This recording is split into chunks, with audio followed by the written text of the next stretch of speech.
الله الرحمن الرحيم. الحمد لله رب العالمين، وأصلي وأسلم على المبعوث رحمة للعالمين، وأشهد أن لا إله إلا الله وحده لا شريك له، وأشهد أن محمدا عبده ورسوله. اللهم صل وسلم عليه وعلى آله وصحبه ومن اهتدى بهديه واستنى بسنته إلى يوم الدين. أما بعد، ولا ليال موضوعنا aynu galabta ka waramayno waxa uu halkudhigiisu yahay midowga siyaasiga ah ee muslimiintu mawaajiba. waxaynu dul istaagi doonaa runtii qadiyad in fara badan soo noqnoqota oo ay dhageheenu marar badan maqlaan. waxaynu had iyo jeer maqalnaa ama aragnaa dadyow ku luuqeynaya ama ku doodaya midnimada muslimiintu waa waajib,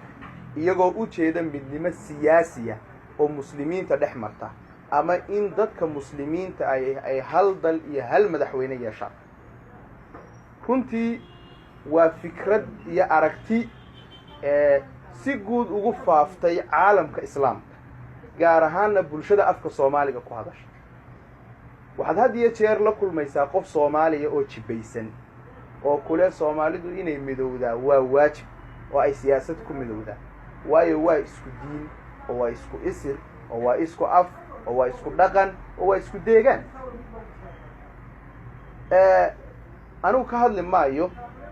dadku haddii ay isku isir yihiin inay siyaasad ku midoobaan mawaajibba. ka hadli maayo dadku haddii ay isku af yihiin inay siyaasad ku midoobaan mawaajibba. ka hadli maayo dadku haddii ay isku dhaqan yihiin inay siyaasad ku midoobaan mawaajibba. ka hadli maayo dadku haddii ay isku deegaan yihiin iyo dhul inay siyaasad ku midoobaan mawaajibba. waxaan ka hadlayaa dadku haddii ay isku diin yihiin inay siyaasad ku midoobaan mawaajibba. waxaan qodobkaa u dooranayaa ahmiyadda gaarka ee uu runtii leeyahay iyo sida axkaam fara badani ay uga dhalanayso oo aan qodobada kale ka dhalanayn. haddii uu shaygii shay diineed noqdo, waxaa ka dhalanaysa axkaam fara badan. waxaa imanaysa in qofka sameeyana lagu ammaano oo la yidhahdo ajar buu helay, ka hor yimaadana la yidhahdo shay diintii ka mida buu ka hor yimiyo waa dembiile. wa ficlanna dhacdayba oo maalin dhexdaa ahayd waxaan arkayay wadaad soomaaliya oo go-a tuuraya oo leh soomaalida ninka kala qaybinaya dhiiggiisu waa xalaal. haddaba waxaynu isdul taagaynaa war bal haddii aynu muslimiin nahay, ilaahay iyo rasuulkiisu miyay inagu waajibiyeen inaynu siyaasad ku midowno, inaynu hal madaxweyne samaysano, inaynu hal dal samaysano ama hal dawlad? kelmaddu waxay u qaybsami doontaa 4 qaybood haddii ilaahay ka dhigo. qodobka koobaad waxa aynu kaga hadlaynaa midnimada islaamku waajibiyo oo mid nooco ah. qodobka labaad waxaynu kaga hadlaynaa waa maxay xukunka dawladaha muslimiintu haddii ay farbataan. waxaynu ku eegi doonaa aragti fiqhiyaysan, waxaynu soo bandhigi doonaa aqwaasha fuqahadii muslimiinta kuwii hore iyo kuwii dambaba ee mas'alada ku saabsan. waxa aynu soo bandhigi doonaa adilada ay kala daliishadeen, waxa aynu soo bandhigi doonaa qowlka raajixa ah ee ugu saxsan, inaga oo ku lamaanayn doona ama ku xoojin doona xujooyin iyo adilo insha allahu tacaala. qodobka saddexaad waxaynu soo bandhigaynaa sawir guud oo taariikhdii muslimiinta ku saabsan, aynu ka soo bilaabi doona xilligii rasuulka sala allahu calayhi wasalam, xilligii saxaabada, xilligii taabiciinta, xilliyadii ka dambeysay ilaa xilliga aynu maanta joogno aynu soo gaadhno. waxaynu markaa eegaynaa bal sida dawladaha muslimiintu ay weligoodba u fara badnaayeen. qodobka afraadna insha allah waxau noqonayaa qodobkii gunta iyo gebagabada mawduuca u ah. qodobka koowaad ayaan ku horeynayaa midnimada islaamku waajibiye waa mid noocee ah. walaalayaal, ilaahay subxaanahu wa tacaala dadkan uu abuuray ama bani aadamka guud ahaan waxa uu asal uga dhigay inay yihiin dad kala duwan oo iskhilaafsan oo kala tagsan. ilaahay subxaanahu wa tacaala waxa uu leeyahy walow shaaa rabbuka lajacala annaasa ummatan waaxida walaa yazaaluuna mukhtalifiin ilaa man raxima rabbuka walidaalika khalaqahum. ilaahay subxaanahu wa tacaala waxa uu leeyahay rabbigaa nebi muxammedow muu doonina, hadduu dooni lahaa dadka waxa uu ka dhigi lahaa hal ummad oo keliya oo wax kasta ka midaysan oo aan iskhilaafsanayn. laakiin ilaahay subxaanahu wa tacaala ayaan doonin. ilaahay baa doonay dadkani inay iskhilaafaan oo ay kala tagaan oo ay kala duwanaadaan. walidaalika khalaqahum ay walilikhtilaafi khalaqahum, sida ay mufasiriinta badankooda ku fasirayaan ilaahay subxaana wa tacaala dadka waxa uu u abuurayba waa kala duwanaanshiyaha, waa iskhilaafidda, waa kala tegista. walaalayaal, ilaahay subxaanahu wa tacaala meelo fara badan buu qur'aanka kariimka kaga warramay kala duwanaanshiyaha bani aadamka. waxaa ilaahay subxaana wa tacaala uu ku tilmaamay mid ka mida aayadaha iyo mucjizooyinka ilaahay subxaana wa tacaala lagu garanayo: wa min aayaatihi khalqu asamaawaati waalardi waاkhtilaafu alsinatikum wa alwaanikum. ilaahay waxa uu leeyahay calaamadaha ilaahay lagu garanayo waxaa ka mid a abuurka cerarka iyo dhulalka iyo kala duwanaanshiyaha afafkiina iyo midabadiina. walaalayaal, bani aadamku guud ahaan iyadoo ilaahay subxaanahu wa tacaala uu dad iskhilaafsan oo kala tagsan uu ka dhigay, haddana dadka muslimiinta ah ilaahay waxa uu qadaray inay noqdaan dad kala tagsan oo iskhilaafo oo arrimo badan ku kala tagaan. subanaheenni moxamed sala allahu calayhi wasalam ayaa inoo sii sheegay xadiiska abu daawuud iyo tirmidi ku sugan: waman yacish minkum fasayara ikhtilaafan kaiira. kii idinku dhex noolaadaa ama kii sii noolaadaa wuxuu arki doonaa iskhilaaf iyo kala tegis fara badan buu arki doonaa buu leeyahy. walaalayaal, haddaba mar haddii asalku uu yahay dadku inay iskhilaafaan oo ay kala duwan yihiin, muslimiintanaba si gaara loo sheegay oo ilaahay rasuulkiisiyo ay sheegeen, waxaynu isweydiinaynaa bal kala tegistaas maxaa ka xalaala, maxaase ka xaaraan, maxaase waajiba in lagu midoobo, maxaase waajib ahayn in lagu midoobo. si aynu taa haddaba uga jawaabno, waxaad ogaataa diinta islaamku guud ahaan inay laba qaybood u qaybsanto: usuul iyo furuuc. usuushu waa arrimaha waaweyn iyo masaa-isha guud ee nusuusta cadcade ay tilmaantay, xagga sugnaanshiyaha iyo xagga wax tusinta ama daliilka labaduba ay caddahay, ee aan ixtimaal geli karin ama aan la ta'wiilin karin. sidoo kale masaa-isha uu ijmaac tilmaamay ama ku tiirsan ijmaac ay muslimiintu isku waafaqeen oo aan la isku khilaafi karin in la ijtihaado oo dadku ay aaraa'dooda ka dhiibtaanna aanay bannaanayn. taa waxaa la yahay usuul. furuucduna waa masaa-isha hoose ee aan nusuus cadcadi tilmaamin ama nusuusi ku soo aroorin ama ijmaac ku imanin, ee la isku khilaafi karo, ee lagu ijtihaadi karo, ee ra'yigu ka bannaan yahay. haddaba qaybtaa usuusha in la isku khilaafaa ma bannaana baynu lehay. ilaahay subxaanahu wa tacaala baa le: wactasimuu bixabli illaahi jamiican walaa tafaraquu. waxa uu leeyahay: ina aladiina faraquu diinahum wa kaanuu shiican lasta minhum fii shay. rasuulkii sala allahu calayhi wasalam baa axaadiis badan kaga digaya muslimiintu inay kala tagaan. xadiidu iftiraaqi lumam baa ka mid a iyo axaadiista faraha badan leh. waa la wada garanayaa nusuusta qur-aan iyo axaadiisba leh ee tilmaamaysa midnimada muslimiintu inay usuusha diinta ku midoobaan siday waajibka u tahay, ee ka digaysa in usuusha lagu kala tago. furuucda ilaahay subxaanahu wa tacaala waxa uu leeyahy: walaa takunuu kaaladiina tafaraquu waاkhtalafuu min bacdi ma jaa'ahum albayinaat. ha noqonina sidii kuwii iskhilaafay ee kala tegey markii uu u yimi xujooyinka cadcadi kadib. xujooyinka cadcadi markay u yimaadeen kadib, kuwii iskhilaafay ee kala tegey ha noqonina. maxay kuwaas iskhilaafeen laynooga digaya inaynu la mid noqonno? waa kuwo aayado cadcad ama nusuus cadcadi ay u timi dabadeedna iskhilaafay. usuul bay isku khilaafeen. marka usuushiina isku khilaafnaa baa laynoo diidaya. halkaa culimmada muslimiintu markaa waxay ka daliishadeen wixii aan usuul ahaynee furuuca waa la isku khilaafi karaa oo xaaraan maaha, waayo xujooyin cadcadi kuma imanin. oo ficlanna waabay dhacday xilligii rasuulka sala allahu calayh wasalam saxaabadii baa iskhilaafay oo arrimo isku khilaafay oo rasuulkuna sala allahu calayh wasalam uu u ogolaaday. waxa uu leeyahay shaykhulislaam ibnu taymiya: usuulu diini laa taxtamilu atafaruqa waalikhtilaaf. sida majmuucu lfataawa mujalladka 3 safxadda 182 ku qoran. usuusha diinta ama tiirarka diinta in la isku khilaafo ama lagu kala tagaa ma bannaana.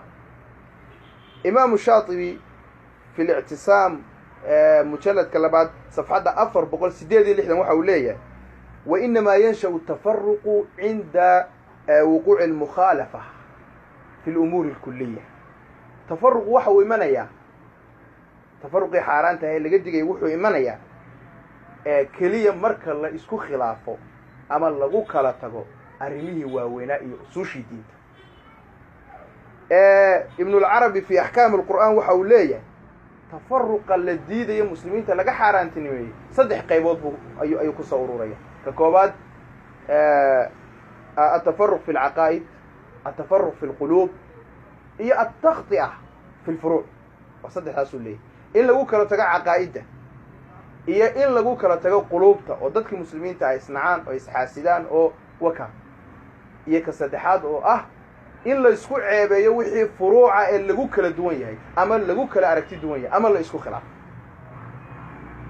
taa qudheeda ayaa kala qaybin iyo tafaruqa buu leeyahy. qofku haddaad kula yaabto maxaad iiga duwantay, maxaad ii khilaaftay, oo masale yaroo farciyaad maxaad iigu khilaaftay, haddaad qofka kula yaabto oo aad ku ceebayso oo aad ku maagto, adigaa tafaruq ku dhacay, adaa ummaddii kala qaybiyay. marka aynu intaa walaal isla ogaano, su-aal baad isweydiinaysaa. waxaad isweydiinaysaa sheikh allow siyaasad baynu ka hadlaynaaye siyaasaddu mawsuusha diintay ka mid tahay kowdhe mise furuucda? dhegayso culimadan marka si aad jawaabtaa u hesho. imaamu alghazali waxa uu leeyahy اعلم أن النظر في الإمامة أيضا ليس من المهمات وليست أيضا من المعقولات بل هي من الفقهيات. الاقتصاد في الاعتقاد صفحة الله بقول أفر يصدم. الشيخ الآمدي دقيسو واعلم أن الكلام في الإمامة ليس من أصول الديانات ولا من الأمور اللابديات. غاية المرام في علم الكلام صفحة الصدح بقول صدح هي اللحدة. دقيس ابن تيمية إنها ليست من أركان الإسلام الخمسة ولا هي من أركان الإيمان الستة ولا هي من أركان الإحسان. منهاج السنة مجلد ككوبات صفحة التطوات إلى لبي التطوات. علماء داس waxay inoo sheegeen imaamadu ama siyaasadu waa laba lafdi oo isku macna, waa laba mustalax, midna waa mustalax qadiima midna waa mustalax mucaasara. isku waxbaana tilmaamayaan waana isku tacriif. waxay leeyihiin markaas siyaasadu sida aad maqlayseen waxa ay ka mid tahay furuucda diinta ee usuusha diinta kama mid ah, waana sida shiicada ithnay cashariyada ah oo aaminsan in imaamada ama siyaasaddu ay tahay asl min usuuli diin iyo rukn min arkaan alislaam. mar haddii ay sidaa tahay oo ay siyaasaddii farac tahay ee aanay asal ahayn, waxaad halkaa ka garanaysaa inay bannaan tahay in la isku khilaafo, inay majaalkeedu uu waasic yahay oo la isku khilaafi kara ayaad halkaa ka garanaysaa, oo ay reeban tahay in la iskula yaabo haddii lagu kala arki duwanaado, ay reeban tahay in la isku caayo, in la isku ceebeeyo, in la isku gaalaysiiyo, in dhiigga qofka muslimkaa lagu bannaysto. arrimahaasoo dhan inay xaaraan yihiin. dhegayso غزالي markale isagoo hadlaya واعلم أن الخطأ في أصل الإمامة وتعيينها وشروطها وما يتعلق بها لا يوجب شيء منه التكفير. فيصل التفرقة بين الإسلام والزندقة صفحة 15. waxa uu leeyahay wixii gafa ee siyaasad ahaan dhaca asalka siyaasadda iyo imaamada iyo cidda madaxweyne laga dhigay sida loo dooranayo iyo shuruudaha iyo wixii la xidhiidha, wixii gafa lagu dhacay cid ay ku dhacdo khalad siyaasi cid ku dhacdo ma aha wax la isku gaalaysiinayo buu leeyahay. yani waa shay faraca, waa lagu kala aragti duwanaan karaa. haddii qofka saxanina waa saxan yahay, qofka khaldanna khaladkaa uu khaldamay keeni mayso in la gaalaysiiyo iyo in dhiiggiisa la xalaalaystay iyo in la ceebeeyo toonaan. intaa markaynu ka gudubno waxaynu u gudbaynaa qodobkii labaad oo saynu sheegnay aynu kaga warramayno waa maxay xukunka dowladaha muslimiintu haddii ay farbataan. walaalayaal mas'aladan fuqahadii hore ee muslimiintu way ka warrameen, kutubtooda ayay ku qoreen. waa mas'alo khilaafiye ah, waayo waa mas'alo farciye ah, ma aha asal usuusha diinta ka mid ah. saas aawadeed culimadii muslimiintu qadiiman wa xadiidan mas'aladan way ku kala aragti duwanaadeen, waxayna u qaybsamayaan 3 qaybood. qaybi waxa ay leedahay ma bannaana marnaba in muslimiintu hal madaxweyne wax ka badan ay yeeshaan, bale waxay leeyihiin dunida oo dhan ayaa hal madaxweyne wax ka badan aan laga ogolayn. qolooyin ahlu sunna iyo muctazila abaa qaba. allahuma salli calaa maxamed. qolada labaadna waxay leeyihiin asalku waxa uu yahay in muslimiintu ay midoobaan siyaasad ahaan, yani hal madaxweyne inay yeeshaan weeye asal. laakiin haddii ay sababi timaado kelifaysa in madaxweyne wax ka badan la yeeshaa way bannaanaanaysa. qowlkaasi waa weji ay shaaficiyadu leeyihiin, culimada muslimiinta ka hadashay waxa kamid ah ama sidaa qaba imaam al-Haramayn al-Juwayni imaam al-Haramayn al-Juwayni waxa kamid ah sheekhiisi Abu al-Hasan al-Ash'ari waxa kamid ah Abu Ishaq al-Isfirayini waxa kamid ah Abu Mansur al-Baghdadi waxa kamid ah Qurtubi waxa kamid ah Ibn Kathir waxa kamid ah Ibn al-Wazir al-Yamani waxa kamid ah Shawkani waxa kamid ah Ibn Taymiyyah culimo fara badan oo culimadii muslimiinta kuwii hore iyo kuwii dambe isugu jira ayaa masalada qaba oo ka hadlay aqwaashoodii halkan baan ku hayaa laakiin se waqtiga oo igu yar aawadi ayaanan u soo gudbin karayn raggaasi sababaha ay sheegeen in madaxweynayaasha muslimiintu ay ku badan karaan waxa kamid ah in dhulalka muslimiintu ay kala fogaadaan oo ay adkaato in hal qof uu ka wada taliyo waxa kamid ah in muslimiintu ay ka caajisaan inay khaliifo kaliya wada samaystaan waxa kamid ah asbaabta ay sheegeen in koox muslimiinta kamid ay meel qabsadaan dhulalka muslimiinta kamid oo ay dawlad ka samaystaan oo arrinka ay muxuu ahaay iyagu gacanta ku dhigaan cidi la murmi maysa ee talada iyaga loo deynayaa bay leeyihiin asbaabtaasa kamid ah qolada saddexaad waa qolada tidhi si mutlaqa ayay u bannaan tahay in muslimiinta madaxweynayaashooda ay farabataan oo ay dawladahooda farabataan nimanka karaamiyada la yahdaa kolley calanka sida rag badan oo kalena way la qabaan qolada tidhi ma bannaana asalku in muslimiintu hal madaxweyne ay yeeshaan weeye oo wax ka badan haddii ay samaystaan waa xaaraan waxay daliishanayaan kow nusuusta qur'aanka iyo axaadiista nebiga sala allahu calay wasalam bale ee dadka muslimiinta afaraysa inay midoobaan ee uga digaysa inay kala tagaan laba waxay daliishanayaan xadiiska rasuulka sala allahu calayh wasalam idaa buyica likhaliifatayni faqtulu aakhira minhuma iyo xadiis kale oo ka agdhowdhowa la macnaa haddii laba madaxweyne la wada dhaariyo labada ka dambeeyey ee talada ku qabsaday hala dilo qolyaha le way bannaan tahay in muslimiintu madaxweyne wax ka badan ay yeeshaanna waxay daliishanayaan oo adiladooda ugu culculus kow waxay dhaheen waxa suurtagal noqotay in hal waqti ilaahay subxaana wa tacaala uu laba nebi soo diray mar hadday suurtagal noqotay in nubuwadii ay tacaduddo imaamadii iyo siyaasaddiina way tacadudi kartaa waayo nubuwada iyo imaamada waxa sharaf badan oo sarreeya oo mas-uuliyad culus nubuwadii mar haddii iyadiiba tacaduday siyaasaddiina way tacadudi kartaa bay idhahdeen daliilka labaad ay daliishanayaan waxa weeyaan alwuquuc walwuquucu daliilu ljawaaz waxay leeyihiin waxa dhacday in cali ibn abi aalib iyo mucaawiya ibn abi sufyaan oo laba saxaabi ahaa ay hal waqti laba madaxweyne oo la dhaariyey oo muslimiintii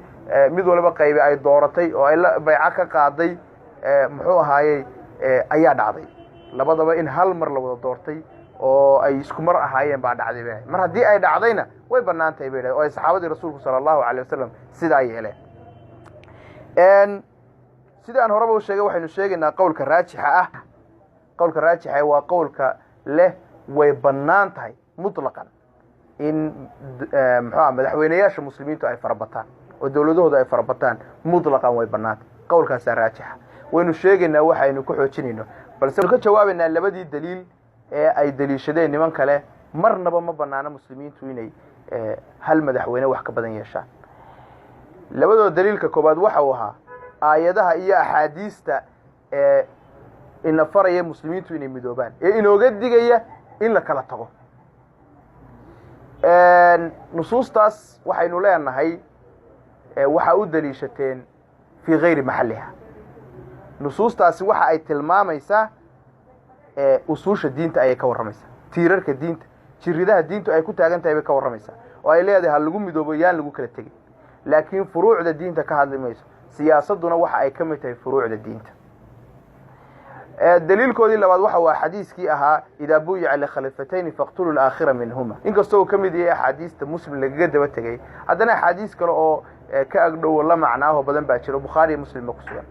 xadiistaas waxay tilmaamaysaa haddii laba madaxweyne oo muslimiin ay kulmaan meel ku kulmaan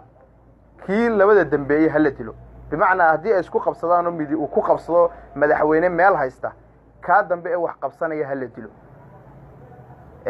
waxaynu leenahay axaadiistaasi iyaguna waxaa u daliishateen fii gayri maxalliha waayo axaadiistaasi waxa ay ka warramaysaa xaaraantinimada in lagu baxo madaxweyne muslima oo meel haysta oo toosan oo taladiisu toosan tahay nisbiba ha ahaatee ayay ka warramaysaa in lagu baxaabay xaaraantinimaynaysa laakiin ka warrami mayso ama amri mayso muslimiintu inay hal madaxweyne yeeshaan alcalaamatu sancaani marka uu sharaxaya xadiiska ah man faaraqa xadiiska ah man kharaja can الطaaca وفارق الجماعة ومات فميتته جاهلية markuu xadiiskaa sharaxayo waxa uu leeyahay في سبل السلام mujaladka 3 صفحada 499 waxa uu leeyahay طaacada laga warramayo waa طaacada madaxweyne muslimiina ama ha ahaado ka guud buu leeyahay ama ha ahaado mid hoose oo cid gaara u madaxweynaha muslimiinta kamid ah sidoo kale jamaacada guud ee muslimiintana way noqon kartaa buu leeyahay jamaaco ka hooseysa oo muslimiina oo meel gaara degan oo dawlad gaara lehna iyagana way sheegaysaa buu oo way ka warramaysaa bimacnaa nusuustaasi ka warrami mayso madaxweynaha guud ee muslimiinta ka wada dhaxayn karo oo keliya buu leeyahay madaxweynayaasha gobolada muslimiinta iyo dawladaha muslimiinta ee faraha badanna iyaguna way soo gelayaa buu markaynu labada qodob ka tagno waxaynu ku xoojinaynaa qowlka raajixa dhowrkan qodob kow horta ilaahay iyo rasuulkiisu toonna kuma ay waajibin dadka muslimiinta inay hal madaxweyne yeeshaan iyo hal dawlad yeeshaan lama soo helaya aayad qur'aan ama xadiis saxiixa oo rasuulkii laga wariyay oo tilmaamaya muslimiintu waa inay hal dawlad iyo hal madaxweyne yeeshaan laba siyaasadda islaamku waxa ay ku dhisan tahay ilaalinta danaha iyo ka fogaanshiyaha dhibaatooyinka dantu ma aha wax qasbaya in la midoobo ama in la kala tago dantu mar waxay qasbaysaa in la midoobo mar waxay qasbaysaa in la kala tago marka waxa la ilaalinaya waa danta ee ma aha wasiilada oo midnimada ama kala taga saddex waxaynu ku xoojinaynaa siyaasaddu waa farac ka mida furuucda diinta ee ma aha asal ka mida usuusha diinta mar haddii ay tahay farac furuucda diinta ka mida macnaheedu waxa weeye in laysku khilaafa way bannaan tahay in lagu kala tagaana way bannaan tahay layskumana ceebaynayo afar waxa aynu ku xoojinaynaa ma jirto howlaha iyo shaqooyinka madaxweynaha muslimiinta u yaala ee qur-aanku uu sheegay ama axaadiista rasuulku sheegtay ee madaxweyne muslimiin laga doonayo inuu qabto ee waajibkiisa ah qaar la yidhi madaxweynaha guudun baa qaban kara waajib kasta oo madaxweynaha guud ee muslimiinta saaran madaxweynayaasha hoose ee dawladaha muslimiintuna way qaban karaan mar haddii aanay jirin shaqo la odhanayo way iska taallaa cidlay taallaayo waxaa lala sugayaa madaxweynihii guud ee muslimiinta ka wada dhaxayn lahaa dee wax looga baahan yahay ma jirto sida culimadii muslimiinta ee hore ayaa tilmaamay qaar badan oo kamid waxaa ka mid ah sheekh ale maxamed cabdilwahaab في الدر السنية في الأجوبة النجدية مجلد كالتوضبات صفحة سقال بقلبية صدا وحوليه ولا يعرف أحدا من العلماء ذكر أن شيئا من الأحكام لا يصح إلا بالإمام الأعظم وحن كلاكو حوشينينا قرآن كريم كا وحلقه لي أما قرآن كهدي أي نوفير صنع وحي نهرنا آية ضبضا أو تلمام يا مسلمين توينك لقايب سامي كران إلهي وحوليه هاي waxaa ka mid ah aayadahaas waltakum minkum ummatun yadcuuna ila alkhayri waya'muruuna bilmacruuf wayanhawna cani lmunkar waxaa ka mid ah wamaa kana almu'minuuna liyanfiruu kaafa waxaa ka mid ah waladiina aamanuu walam yuhaajiruu maa lakum min walaayatihim min shayin xataa yuhaajiruu waxaa ka mid ah wain طaa'ifataani min almu'miniina iqtataluu faaslixuu baynahuma iminka haddaynu aayaddaa u dambaysay tusaalo soo qaadano wain طaa'ifataani min almu'miniina iqtataluu faaslixuu baynahuma baa ilaha yidhi haddii laba kooxooda mu'miniinta ka mida ay islaayaan heshiisiiya ayaddaa markaynu u fiirsanno 3 kooxooda muslimiina ayaa inooga soo baxaya oo ayaddaasi ay taqriirisay kow dee laba qolo horta waa labada islaynaya qolanida waa qolada heshiisiinaysa la leeyahay heshiisiiya waxyaabaha aynu ku xoojinayna qowlka raajixa waxaa ka mid ah waxa ay diinta islaamku ogolaatay in magacyo aan ahayn magaca islaamka in lala baxo xilligii rasuulka ay dhacday in lala baxo muhaajiriin iyo ansaar baa lala baxay waxa kale oo la ogolaaday in muslimiintu ay kala qaybsamaan oo diin ay ku kala qaybsamaan fiqigii baa lagu kala qaybsamay madaahib baa la kala noqday dacwadda qudheedii baa lagu kala qaybsamay jamaacaad baa samaysmay iyo kooxo dacawiya oo kala duwan oo kala manaahija waxaasoo dhan culimadii muslimiinta ayaa ogolaaday mar haddii la ogolaaday in diintii lagu kala qaybsamo atacadud diini mar haddii la ogolaaday maxaa atacadud siyaasi loo ogolaan waayey in siyaasadii lagu kala duwanaado maxaa loo ogolaan waayey bal maxaa labada shiikh ee labada masjide isu dhow jooga ee laakiin kala kooxda ah ama kala fikirka ama kala caqiidada ah loo ogolaaday inay jiraan ee loo ogolaan waayey in laba dawladood oo muslimiini ay jiraan oo kala duwan oo siyaasad ahaan kala duwan mar haddii diintii lagu qaybsamay la ogolaaday siyaasadda in lagu qaybsamana waa in la ogolaadaa waxaynu kaloo ku xoojinaynaa qaacidada ah taxqiiqu lmasaalix awlaa min annadari ila alwasaa'il in la xaqiijiyo danaha ayaa ka muhiimsan in lagu mashquulo wasaa'isha kala tagga iyo midnimadu labaduba waa wasiilo laakiin masaalixdu waa in ilaahay iyo rasuulkiisa la raaligeliyo ee muslimiintuna if iyo aakhiraba wixii ay ku liibaani lahayn ay sameeyaan taasaa masaalixa oo dana ah laakiin in la midoobo iyo in la kala tagaa waa wasiilo markaa maslaxada waa in lagu mashquulaa ee aan wasiilada lagu mashquulin waxaynu ku soo gabagabaynaynaa aynu ku xoojinaynaa alwuquuc walwuquuc daliilu ljawaaz taariikhda muslimiinta markii aynu dib u raacno waxaynu ogaanaynaa muslimiintu inay weligoodba soo kala qaybsanaayeen taariikhda muslimiinta inta ugu badan dowladaha muslimiintu way fara badnaayeen muslimiintu intay hal dawlad oo keliya lahaayeen aad bay u yartay taariikhda marka aynu eegno qodobkii saddexaad baynu u gelaynaa qodobka saddexaad waxa uu yahay sawir guud oo ku saabsan taariikhda muslimiinta iyo sidii ay dawladahoodu u fara badnaayeen waxaynu kaga bilaabaynaa xilligii rasuulka waxaynu soo qaadanaynaa laba dawladood oo xilligii rasuulka jiray oo dad muslimiini ay madax ka ahaayeen kow waa dawladdii abubasiir markii rasuulku sala allahu calayhi wasalam nimankii quraysheed uu sulxulxudaybiya la saxeexday sanadkii 6 ee hijriyada heshiiskaa rasuulku sala allahu calayh wasalam qodobadii uu kula heshiiyey nimankaa waxaa ka mid ahaa in qofka muslimkaa ee maka jooga haddii uu usoo hijroodo madiine oo rasuulka iyo muslimiinta u yimaado in dib loo soo celiyo dabadeedna waxaa dhacday saxaabiga abubasiir leedo nin dhalinyaro ahaa inuu soo islaamay makuu ka soo hijrooday rasuulkii iyo muslimiintii madiine joogay buu u yimi dabadeedna laba nin baa yimi oo quraysh ka socda oo doonaya rasuulku labadii nin buu ku daray sidii uu heshiisku ahaa dhexda marka ay sii socdaan ee ay madiine in yar ka soo fogaadeen ayaa ninkii abubasiir ahaa labadii nin mid ka mida buu seeftiisii u watay markaasuu wariyaahe seeftanaad wadatay caqiibada leh maxay ahayd dabadeedna markaasuu ninkii iska muraaqoodo wuxuu yihi wallaahi inahu lajayid wallaahi seeftani waa seef wanaagsan laqad jarabtu bihi wajarabtu bihi wajarabtu bihi intaasoo jeer baan wax ku tijaabay oo ku tijaabay oo ku tijaabiyey dabeedna abubasiir baa yidhi warbaltus wuu u dhiibay intuu is-ilaaway dabeedna abubasiir ninkii qoorta ayuu u xiiray kii kalena wuu cararay abubasiir baa eryaday madiiney isla galeen rasuulkii sala allahu calayh wasalam ayuu ninkii isagoo ordaya afka kaga xarooday dabeedna rasuulkii baa ka celiyay abubasiir ninkii abubasiir wuxuu yidhi yaa rasuul allah ilaahay dimadaadii waa beri yeelay oo nimankii heshiiskii u fuluso adigii igu daraye dee nimankii anaa dilay oo iska celiyay oo midna dilay kana waa dilaya ii soo daa rasuulkii baa markaa u diiday dabeedna rasuulku hadal buu yidhi waylun umma miscaru xarbin low kaana lahu axad ama low kaana lahu rijaal sidaa riwaayaadka qaar ay tilmaamayaan hooyadii hoogtay waa dagaal ooga ninkani buu yidhi haddii uu rag heli lahaa ama hadduu cid heli lahaa hadalkaa abubasiir waxa uu ka fahmay in rasuulku mar labaad uu celinayo haddii ay yimaadaan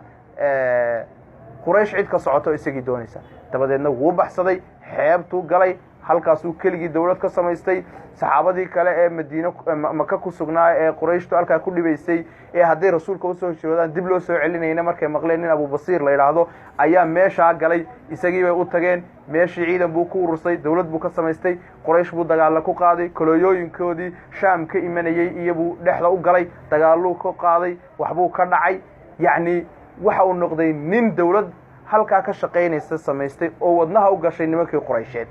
ee rasuulka sala allahu calay wasalamna kamuu amar qaadan jirin rasuulku heshiis buu maka kula jiraa oo quraysh uu kula jiraa laakiin isagu dagaal buu kula jiraa ma banaana muslimiinta madiine jooga inay u hiiliyaan abubasiir iyo ciidankiisa haddii quraysh oo dhan ay isugu timaado oo gamta loo joogsanayo taasi waa taa dawladda labaad waa dawladdii najaashi nin muslima buu ahaa wakti hore islaamay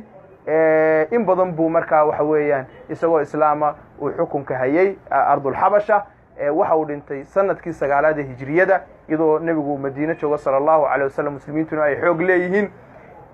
ninkaas rasuulku sallallahu alayhi wasallam marna muu oran war ilaahay ma ogola in laba madaxweyne hal mar ay dunida ka wada jiraan oo muslimiinihiiye dawladdaada dawladdayda hoos keen haddaanad hoos keenayna oo gaalada ay ku qabsanayso xabasho joogtaa iskaga soo cararo ka soo hijroodo annaga noo kaale oo muslimiinta kaale la mid noqo rasuulku ma odhan sallallahu alayhi wasallam marka waxa uu rasuulku ogolaaday in laba madaxweyne oo muslimiin hal mar ay wada jiraan xilligaas waa xilliga rasuulka xilligii saxaabadaynu imanayna saxaabadii rasuulka sallallahu alayhi wasallam marka aynu xilligoodii u nimaadno waxa dhacday laba saxaabi oo saxaabadii waaweynayd ka mid ahayd in ay hal mar muslimiinta laba madaxweyne u noqdeen oo laba deegaan oo deegaanadii muslimiinta ay ka kala taliyeen waa cali ibn abi talib iyo mucaawiya ibn abi sufyaan dagaalada dhex maray qisada iyo taariikhda ku fogaan mayno ka sheekayn mayno maxay ku dagaalameen dagaalkoodii intuu socday ka sheekayn mayno tafaasiisha waayo muhiimadeenu ma hayna taariikh ka sheekayno waxaynu soo qaadanaynaa qodobada doodeenna xoojinaya oo keliya maadaama aan waqtigu inoo saamaxaynin markaaynu xilligaa ka nimaadno muxuu ahaa saxaabada allahuma salli calaa muxamed cali ibn abi talib iyo mucaawiye markaaynu ka nimaadno labadiiba iyagoo madaxweyneyaalahoo muxuu ahaaye mucaawiya waxa uu madaxweyne ka ahaa meesha la yahdo sham oo loo doortay oo looga dhaariyey oo bayca ahlu sham ay ka qaadeen cali ibn abi talibna dee muslimiinta dhulkii kale ee muslimiinta intii soo hadhay ayuu madaxweyne u ahaa aakhirkii waa kii cali ibn abi talib la dilay sanadkii 4aad ee hijriyada markii cali ibn abi talib la dilay inankiisii xasan ibnu cali ayaa kuufa lagu doortay oo loo dhaariyey talada inankiisii dhowr bilood markuu talada hayay waxa uu istusiyey inuu muslimiinta siyaasadooda dib u mideeyo mucaawiye ayuu markaa u tanaasulay mucaawiya madaxweynihii guud ee muslimiinta noqday heshiisyaa la galay ay ka mid ahayd in hadhow marka mucaawiya xukunka uu dhammaysto talada muslimiinta dib ugu soo celiyo oo ciddii madaxweyne muslimiintu ay u dooranayaan ay muslimiintu u wada doortaan mucaawiya taladii markii uu hayay inankiisii ayuu u dhiibay taladii muslimiinti waxa uu u bedelay mucaawiya khilaafadii islaamka boqortooyo waa awal malik fi lislaam boqortooyo u bedelay wiilkiisii yaziid ibnu mucaawiya oo nin dhallinyaraha 50 jir ahoo weliba dadkuna aanay jeclayn oo xumaan badan lagu sheegaya ahaa ayuu taladii u dhiibay dabadeedna muslimiintii way guuxeen kacdoonnaa kacay kacdoonnada waxa ugu horreeyey kacdoonkii xuseen bin cali xuseen ibnu cali waxa uu isku dayay inuu dawlad ciraaq ka samaysto waa tii karbala lagu dilay haddana waxa ku xigay cabdillaahi ibnu zubayr isaguna waa kii maka dawladda ka samaystay waa kii nimanka ay umawiyiinta aadka u dagaalameen dhowr madaxweynaha reer bani umeyo soo maray intii uu cabdillahi ibnu zubayr maka ka talinaya dawladdaa haystay aakhirkii xilligii cabdimalik ibnu marwan waa tii la dilay intaa kadib nimankii umawiyiinta baa taladii sii hayay aakhirkii waa kuwii dawladooda ay dhacday 9 sano talinayeen dawladoodii waxa ay dhacday sanadkii 132 hijriyada nimanka cabaasiyiinta baa soo baxay oo markii horena umawiyiinta talinaya kacdoonno hoose waday markii dambena waa kuwii dee la dagaalamay ee taladii ka qaaday madaxweynihii ugu dambeeyey ee umawiyiinta cabaasiyiinta dilay marwan alximaar buu ahaa markaa nimankii la odhan jiray cabaasiyiinta ayaa taladii la wareegay cabaasiyiintii iyagana dawlado badan oo islaama ayaa ka barbar dhisnaa waxaa ka mid a nimankii la odhan jiray adaarisada oo sanadkii 127 ilaa 314 hijriyada maqrib ka jiray nimanka tuuliyuniyiinta la yado masar iyo suuriya ka jiray 250 ilaa 290 nimanka la yado xamdaaniyiinta oo suuriya iyo jasiirada carabeed ka jiray 293 ilaa 394 hijriyada nimanka salaajiqada oo turki ahaa oo jiray 429 ilaa 552 hijriyada faatimiyiinta 297 ilaa 567 hijriyada nimanka ikhshiidiyiinta 323 ilaa 358 hijriyada nimanka la yado muriniyiinta muxuu ahaaye cafwan maziidiyiinta 350 ilaa 545 cuqayliyiinta oo ciraaq iyo jasiiradda carabeed iyo waqooyiga suuriya in kamida ka talinayay 380 ilaa 489 hijriyada waxaa ka mid a nimankii muraabiطiinta oo waqooyiga afrika ka talinayay 448 ilaa 541 hijriyada muwaxidiinta waqooyiga afrika iyana ka talinayeen 524 ilaa 667 hijriyada ayuubiyiinta 567 ilaa qarnigii 9aad hijriyada niman kale muriniyiinta iyo wataasiyiinta oo maqrib ka talinaya 592 ilaa 576 hijriyada nimanka xabsawiyiinta Tunis ka jiray 625 ilaa 982 hijriyada nimankii mamaaligta oo iyaguna talinayay 648 ilaa 922 hijriyada waxa kamid ahaa nimanka la yiraahdo agaalibada oo iyaguna jiray 184 hijriyada rastamiyadii oo 160 hijriyada runtii aad iyo aad bay u badan yihiin dawladaha tirintooda waynu ku daalaynaa dawladahaas oo dhan oo muslimiin ah waxa ay ka barbar dhisnaayeen dawladii weyneed ee cabaasiyiintii iyaguna waxa weeyaan taladii laga qaad Uthmaaniyiintu waa ku soo